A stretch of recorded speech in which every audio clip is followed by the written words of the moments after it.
Hello friends, welcome back to my channel Aadi Cultural World. Kanha ji के सभी भक्तों को मेरी तरफ से राधे कृष्णा। मैं प्रार्थना करती हूँ कि आप सभी स्वस्थ हों और खुश हों। देखिए, आज हम लड्डू गोपाल जी के लिए ये बहुत ही खूबसूरत सी पोशाक बनाएंगे। आप देख सकते हैं इस ड्रेस का लुक कितना ज़्यादा अच्छा लग रहा है। इसके साथ ही साथ हमने कान्हा जी के लिए चोली बनाई है, ये भी देखिए कितनी खूबसूरत लग रही है। साथ में इस ड्रेस का कॉम्बिनेशन कुछ इस तरीके से आ जाएगा। इस ड्रेस को बनाने के लिए हमने बहुत ही सिंपल और बेसिक चीज़ों का यूज़ किया है जो कि सभी के घर में अवेलेबल होती हैं। हमने देखिए नेट का फैब्रिक यूज़ किया है और ये बहुत ही सिंपल सी सिल्वर कलर की लेस यूज़ की है जो कि सभी के पास होती हैं। और साथ ही साथ हमने इसकी चोली भी बहुत ही सिंपल रखी है। इस ड्रेस को बनाना बहुत आसान है। मैंने बहुत ही सिंपल तरीके से ये ड्रेस बनाना बताया है। इसके साथ ही साथ मैंने सभी नंबर के कान्हा जी के लिए मेजरमेंट भी बताया है। तो प्लीज़ आप वीडियो को लास्ट तक देखिएगा जिससे कि आप बहुत आसानी से ये ड्रेस बनाकर कान्हा जी को पहना सकते हैं। अगर आप ड्रेस से रिलेटेड या फिर वीडियो से रिलेटेड कोई नॉलेज चाहते हैं या फिर कोई क्वेश्चन पूछना चाहते हैं तो मुझे मेरे इंस्टाग्राम पर पूछ सकते हैं। मेरा इंस्टाग्राम हैंडल है आदि कल्चरल वर्ल्ड 268। साथ ही साथ मुझे फॉलो भी करें। तो चलिए फ्रेंड्स, अब हम ये बहुत ही खूबसूरत सी ड्रेस बनाना शुरू करते हैं। इसके पहले अगर आपने अब तक मेरे चैनल को सब्सक्राइब नहीं किया है तो प्लीज़ मेरे चैनल को सब्सक्राइब कर लीजिए। साथ ही साथ बेल आइकन भी प्रेस करिए जिससे मेरे आने वाली वीडियोस की नोटिफिकेशन आपको सबसे पहले मिले। बेस बनाने के लिए हमने देखिए सबसे पहले पेपर पेस्टिंग में से एक पीस कट कर लिया था और उसके ऊपर प्रेस करके व्हाइट कलर का शॉर्टन का कपड़ा चिपका लिया है। हमने इस ड्रेस को बनाने के लिए पेपर पेस्टिंग का यूज़ किया है। ये मार्केट में बहुत ही इजीली मिल जाता है। अगर आपके पास पेपर पेस्टिंग नहीं हो तो आप इसकी जगह पे बुकरम भी यूज़ कर सकते हैं। इसकी जो हमने लंबाई रखी है वो 9 इंच रखी है। मैं आपको मेज़र करके दिखाती हूँ। देखिए, इसकी जो लंबाई है वो 9 इंच है और इसकी जो चौड़ाई है वो भी हमने 9 इंच ही रखी हुई है। यानी कि हमें एक चौकोर पीस कट करना है और चारों तरफ से इसका मेजरमेंट हमने 9 इंच ही रखा है। ये मेजरमेंट हमने 6 नंबर के कान्हा जी के लिए रखा है। तो 0 से लेकर के 10 नंबर तक के कान्हा जी के लिए मैं आपको बेस की लंबाई और चौड़ाई का मेजरमेंट बता देती हूँ। 0 नंबर के कान्हा जी के लिए बेस की लंबाई और चौड़ाई का मेजरमेंट हमें 3 इंच यानी कि 3 इंच रखना है। 1 नंबर के लिए 4, 2 नंबर के लिए 5, 3 नंबर के लिए 6, 4 नंबर के लिए 7, 5 नंबर के लिए 8, 6 नंबर के लिए 9, 7 नंबर के लिए 10, 8 नंबर के लिए 11, 9 नंबर के लिए 12 और 10 नंबर के कान्हा जी के लिए इसकी लंबाई और चौड़ाई का मेजरमेंट हमें 13 इंच यानी कि 13 इंच रखना है। अब हम बेस की कटिंग कर लेते हैं। तो देखिए, सबसे पहले हमें इसको बीचों बीच से ऐसे बराबर करते हुए फोल्ड कर लेना है। अब हम इसको एक बार और देखिए ऐसे फोल्ड कर लेंगे। हमें बिल्कुल बराबर रखना है इसको। अब इधर की तरफ से ये फोल्डेड वाली साइड हो गई और इधर की तरफ से ये देखिए ये ओपन वाली साइड हो गई है। तो देखिए, हमने जो मेजरमेंट रखा था वो 9 इंच का रखा था। तो 9 इंच का जो आधा होता है वो 4.5 इंच होता है। तो अब हमें ये जो यहाँ पे फोल्डेड वाली साइड है यहाँ से मेज़र करना है और 4.5 इंच पर मार्किंग कर लेनी है। आप जितने भी नंबर के कान्हा जी के लिए ये ड्रेस बना रहे हैं तो जितना आप टोटल मेजरमेंट रखेंगे उसका आधा आप मेज़र करके इस तरीके से गोलाई देते हुए लास्ट तक मार्किंग कर लें। फिर आपका बेस तैयार हो जाएगा। देखिए, ऐसे ही हमें गोलाई देते हुए 4.5 इंच पर मार्किंग कर लेनी है। यहाँ कॉर्नर से हमें इंची टेप को यहीं पर रखना है। सिर्फ इधर की तरफ से हमें मूव करते जाना है। अब हम सारी मार्किंग्स को गोलाई देते हुए मिला लेते हैं और इसको इसी शेप में कट कर लेंगे। अब हमें कमर की कटिंग करनी है। तो देखिए, यहाँ पे जो फोल्डेड वाली साइड है यहाँ से हमें कमर की कटिंग करनी है। आप चाहे तो डायरेक्ट भी कर सकते हैं या फिर पहले आप ऐसे गोलाई देते हुए एक शेप ड्रॉ कर लें। इस तरीके से जैसे हमने यहाँ पे गोलाई देते हुए शेप ड्रॉ किया है ठीक उसी तरीके से यहाँ पे भी ड्रॉ करेंगे और इसको इसी शेप में कट कर लेंगे।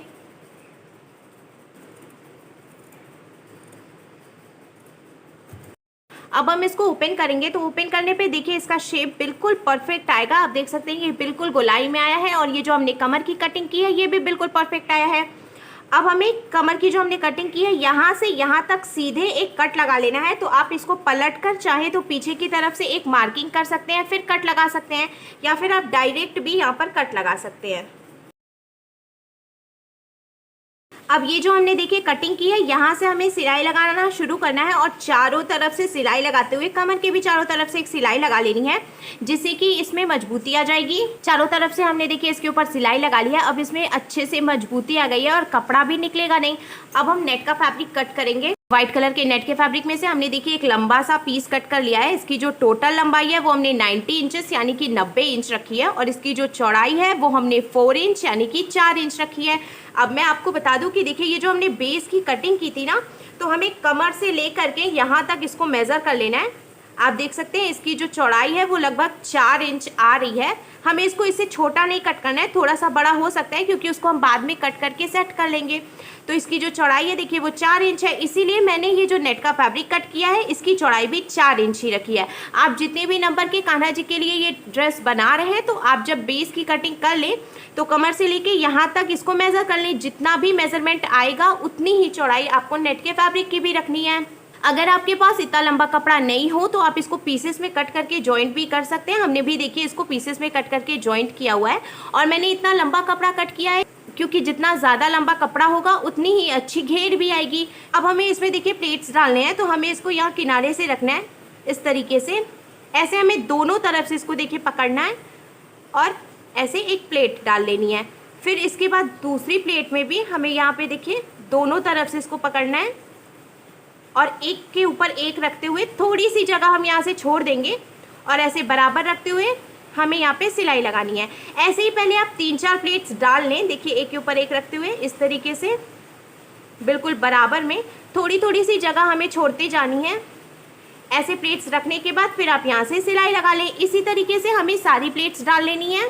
अब हमने टिश्यू रिबन ले लिया है सिल्वर कलर का, मार्केट में ये बहुत ही इजीली मिल जाता है। और अगर आपके पास टिश्यू रिबन नहीं हो तो आप शॉर्टन रिबन भी यूज़ कर सकते हैं। ये जो हमने कट लगाया था तो हमें देखिए इसको यहाँ पे रखना है और सिर्फ एक बार ऐसे फोल्ड करते हुए इस पर सिलाई लगा लेनी है। इसी तरीके से हमें दोनों तरफ से टिश्यू रिबन लगाना है। दोनों तरफ से हमने देखिए टिश्यू रिबन भी लगा लिया है। अब ये यहाँ पर लॉक भी हो गया है, इसका लुक भी अच्छा लगेगा और यहाँ से कपड़ा निकलेगा भी नहीं। नेट के फैब्रिक में हमने देखिए प्लेट्स डालते हुए और ऊपर की तरफ से सिलाई भी लगा ली है। आप देख सकते हैं हमने बिल्कुल पास पास में और पतले पतले से प्लेट्स डाले हैं, जिसकी वजह से इसमें बहुत ही अच्छी सी घेर आई है। अब ये जो हमने यहाँ पे कट किया था ना, तो हमें इसको यहाँ से रखना है और इस तरीके से ये जो हमने कमर की कटिंग की थी इसके चारों तरफ से सेट करते हुए हमें इसको सिलाई लगाकर जॉइंट कर लेना है। कमर पे हमने देखिए इसको बिल्कुल बराबर करते हुए सिलाई लगाकर जॉइंट कर लिया है। अब यहाँ नीचे की तरफ से देखिए हमने ये जो कटिंग की थी तो यहाँ से हमें प्लेट्स को एक एक करके ऐसे सेट करना है इस तरीके से, और ऐसे सेट करते हुए हमें इस पे चारों तरफ से नीचे की तरफ से भी सिलाई लगा लेनी है। अब यहाँ किनारे की तरफ से जो एक्स्ट्रा निकला हुआ है ना कपड़ा, इसको हम कट करके बिल्कुल बराबर कर लेंगे बेस।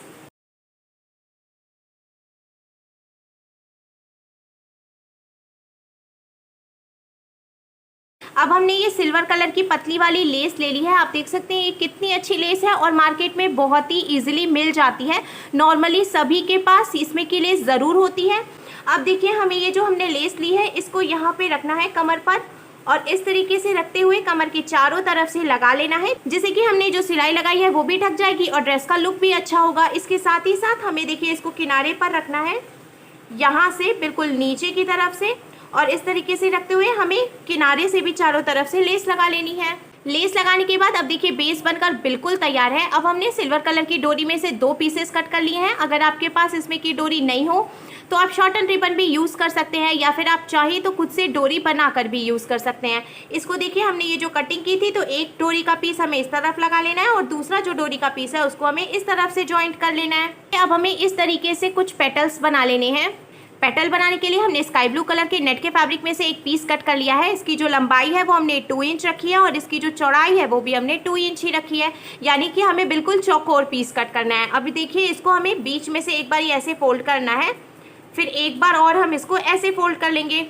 अब ये जो तिकोना वाला साइड है इसको हमें ऊपर की तरफ रखना है और नीचे की तरफ से देखिए ये ओपन वाला साइड हो गया है। अब हमें ये सुई धागा ले लेना है और इधर किनारे की तरफ से हमें इसको इस तरीके से टक करना है, बिल्कुल पास पास में छोटा छोटा सा हम इसको टक करेंगे। इसी तरीके से हमें देखिए इसको इस कॉर्नर तक टक कर लेना है। हमें ध्यान रखना है जो फोल्डेड वाली साइड है उसको हमें ऊपर की तरफ रखना है और ओपन वाली साइड को हमें नीचे की तरफ रखना है। सुई निकालने के बाद अब देखिए इधर की तरफ से हम फिर से एक बार इसको टक कर लेंगे लास्ट तक। अब देखिए पेटल बनकर तैयार है। इसको हमें यहाँ पर अब लॉक कर लेना है। हमें ध्यान रखना है कि इसको हम जितना टाइट रखेंगे पेटल का लुक उतना ही ज़्यादा अच्छा लगेगा। लॉक करने के बाद अब देखिए पेटल बनकर बिल्कुल तैयार है। अब यहाँ जो एक्स्ट्रा कपड़ा है इसको हमें कट करके निकाल देना है। हमें ध्यान रखना है जो हमने यहाँ पे इसको लॉक किया है वो नहीं कटना चाहिए, नहीं तो पेटल खुल जाएगा। इसी तरीके से हमें सारे पेटल्स तैयार कर लेने हैं। हमने देखिए सारे पेटल्स बनाकर तैयार कर लिए हैं। अब हमें बेस ले लेना है। तो ये जो हमने यहाँ पे कटिंग करी है ना, यहाँ से हम पेटल्स लगाना शुरू करेंगे। देखिए पहले हम 2 पेटल लगाएंगे, उसके बाद फिर से हम यहाँ पे 2 पेटल लगाएंगे। इसके बाद 2 लाइन और हम 2-2 पेटल्स की लगा लेंगे, यानी कि हमने देखिए इस तरीके से टोटल 8 पेटल्स लगा लिए। अब हमें एक पेटल लेना है और यहाँ सेंटर में ऐसे लगा लेना है। आप चाहें तो इसको ग्लू गन से लगा सकते हैं, या फिर सुई धागे से टक कर सकते हैं, या फिर फेविकोल या फैब्रिक ग्लू से भी लगा सकते हैं। जिससे भी आपको सुविधा हो आप उस तरीके से यहाँ पे पेटल्स लगा सकते हैं। ऐसे ही हमें फिर से यहाँ पे थोड़ी सी जगह छोड़ देनी है और यहाँ पे 9 पेटल्स लगा लेने हैं। फिर से हम थोड़ी सी जगह छोड़ देंगे और इसी तरीके से 9 पेटल्स लगा लेंगे। ऐसे ही हम इसको चारों तरफ से लगाएंगे। चारों तरफ से हमने पेटल्स भी लगा लिए हैं। हमने टोटल 5 लाइंस लगाई हैं पेटल की, और एक लाइन में 9 पेटल्स लगाए हैं। अब हमने ये वाइट कलर की हाफ कटिंग मोती ले ली है। ये जो हमने पेटल्स लगाए हैं ना, तो बीच में यहाँ पे जो ये सिलाई दिख रही है, इसको ढकने के लिए हमें इस पर एक एक मोती लगा लेनी है। ऐसे ही हम हर एक पेटल के बीच में ऐसे मोती लगा लेंगे इस तरीके से। देखिए टोटल हमने 5 मोती लगाई है, जिससे कि ये जो सिलाई है वो भी ढक जाएगी और इसका लुक भी खूबसूरत हो जाएगा। मोती लगाने के बाद देखिए इसका लुक कितना अच्छा लग रहा है। अब हमने ये वाइट कलर का नग ले लिया है, छोटा वाला। हमने ये जो पेटल्स लगाए हैं ना, तो इसके एकदम किनारे किनारे पर हमें एक एक नग लगा लेना है इस तरीके से, जिससे कि ड्रेस का लुक और भी ज़्यादा हैवी हो जाएगा और खूबसूरत हो जाएगा। नग लगाने के लिए हमने फैब्रिक ग्लू का यूज़ किया है, आप चाहे तो फेविकोल का यूज़ भी कर सकते हैं। सारे पेटल्स पे हमने नग भी लगा लिया है। आप देख सकते हैं ड्रेस का लुक कितना ज़्यादा खूबसूरत लग रहा है। अब हम कान्हा जी के लिए चोली बनाएंगे। चोली बनाने के लिए हमने व्हाइट कलर के नेट के फैब्रिक में से एक पीस कट कर लिया है। इसकी यहाँ से यहाँ तक की जो टोटल लंबाई है वो हमने 12 इंचेस यानी कि 12 इंच रखी है, और इसकी जो चौड़ाई है वो हमने 3 इंच यानी कि 3 इंच रखी है। ये मेजरमेंट हमने 6 नंबर के कान्हा जी के लिए रखा है। तो 0 से लेकर के 10 नंबर तक के कान्हा जी के लिए पहले मैं आपको चोली की लंबाई का मेजरमेंट बता देती हूँ। 0 नंबर के कान्हा जी के लिए चोली की जो यहाँ से यहाँ तक की टोटल लंबाई होगी वो हमें 6 इंच यानी कि 6 इंच रखनी है। 1 नंबर के लिए 7, 2 नंबर के लिए 8, 3 नंबर के लिए 9, 4 नंबर के लिए 10, 5 नंबर के लिए 11, 6 नंबर के लिए 12, 7 नंबर के लिए 13, 8 नंबर के लिए 14, 9 नंबर के लिए 15 और 10 नंबर के कान्हा जी के लिए यहाँ से यहाँ तक की जो टोटल लंबाई होगी चोली की वो हमें 16 इंच यानी कि 16 इंच रखनी है। अब मैं आपको बता दूं, देखिए 0 से लेकर के 3 नंबर तक के कान्हा जी के लिए हमें ये जो चोली की चौड़ाई होगी वो 2 इंच रखनी है, और 4 से लेकर के 7 नंबर तक के कान्हा जी के लिए हमें चोली की जो चौड़ाई है वो 3 इंच रखनी है, और 8 से 10 नंबर तक के कान्हा जी के लिए हमें चोली की जो चौड़ाई है वो 4 इंच रखनी है। अब हमें इसको बीच में से बिल्कुल बराबर करते हुए ऐसे फोल्ड कर लेना है। देखिए नीचे की तरफ से ये फोल्डेड वाली साइड है, ऊपर से ये ओपन वाली साइड है। तो जो ओपन वाली साइड है यहाँ पर हमें यहाँ से यहाँ तक एक सिलाई लगा लेनी है। हमने सिलाई लगा ली। अब यहाँ नीचे की तरफ से जो ओपन वाली साइड है यहाँ से हमें इसको पलटकर सीधा कर लेना है।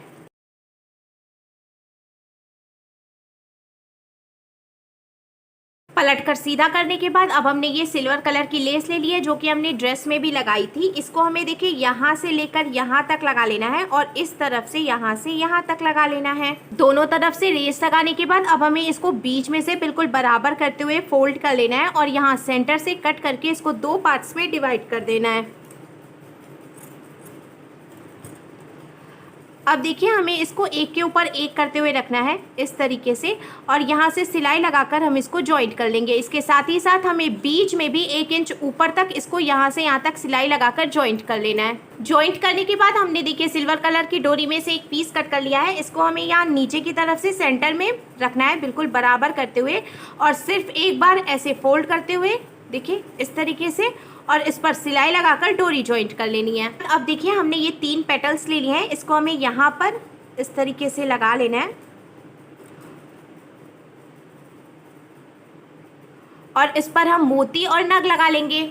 अब देखिए चोली बनकर बिल्कुल तैयार है। तो देखिए फ्रेंड्स, हमारे लड्डू गोपाल जी के लिए बहुत ही खूबसूरत सी ड्रेस बनकर बिल्कुल तैयार है, और इसको बनाना भी बहुत आसान है। तो अगर आपको मेरी बनाई हुई ये ड्रेस अच्छी लगी हो तो प्लीज़ इसे लाइक करें, शेयर करें, कमेंट करें और मेरे चैनल को सब्सक्राइब करें। साथ ही साथ बेल आइकन भी प्रेस करें, जिससे मेरे आने वाली वीडियोज़ की नोटिफिकेशन आपको सबसे पहले मिले। Thank you.